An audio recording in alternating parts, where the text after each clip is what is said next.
ও বাবা, এ মেয়ের তো দেখি বেশ অভিমান হয়েছে। আচ্ছা বলতে দেখি কি হয়েছে, তারপর দেখি কিছু করতে পারি কিনা। তোমার আদরের মেজোজা আবার কিন্তু আমাকে খোঁটা দিয়েছে। কেন, ইন্দু আবার তোকে কি বললো? তুই একবারই আবার কিছু বলিসনি তো ওকে? না গো বড় দিদিভাই, রান্নাঘরে মেজ দিদিভাই বসে তরকারি কাটছিল। আমি ভালো মুখে বললাম রান্নাটা আমি করে দিই। হ্যাঁ, তুই করবি রান্না? ওই দেখো, তুমিও ওই কথা বললে, রান্না করতে পারি না বলে আমাকে খোঁটা দিলে। দেখ, আমি তোমার সাথেও কথা বলবো না। আরে মনা, না না, সে কথা কোথায় বললাম। হ্যাঁ বলেছো তো, মেজ দিদিভাইও এই কথাই বলেছে। সেই কবে একবার ভাত রাঁধতে গিয়ে পুড়িয়ে দিয়েছিলাম, আর একবার মাংস নামাতে গিয়ে কড়াইটা উল্টে সব ফেলে দিয়েছিলাম। তার জন্য তোমরা দুজন ভাবো আমি রান্না করতেই পারি না।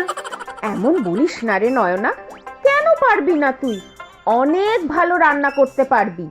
তবে সেবার তোর হাত পুড়ে গেল না, সবার কত চিন্তা হয়েছিল বল। দাঁড়া, আর কটা দিন যাক, তারপর আমি পাশে দাঁড়িয়ে থেকে তোকে দিয়ে রান্না করাবো। আচ্ছা, মনে যেন থাকে দিদিভাই।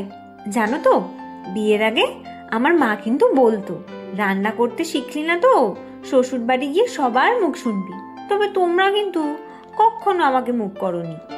ধুর বোকা, মুখ করবো কেন? তুই তো আমাদের একটা ছোট্ট বোন, সবে বিয়ে হয়ে এই পরিবারে এসেছিস।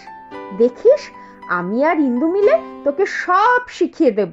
তারপর এবাড়ির ছোট গিন্নি সংসারের সব হাল ধরবে।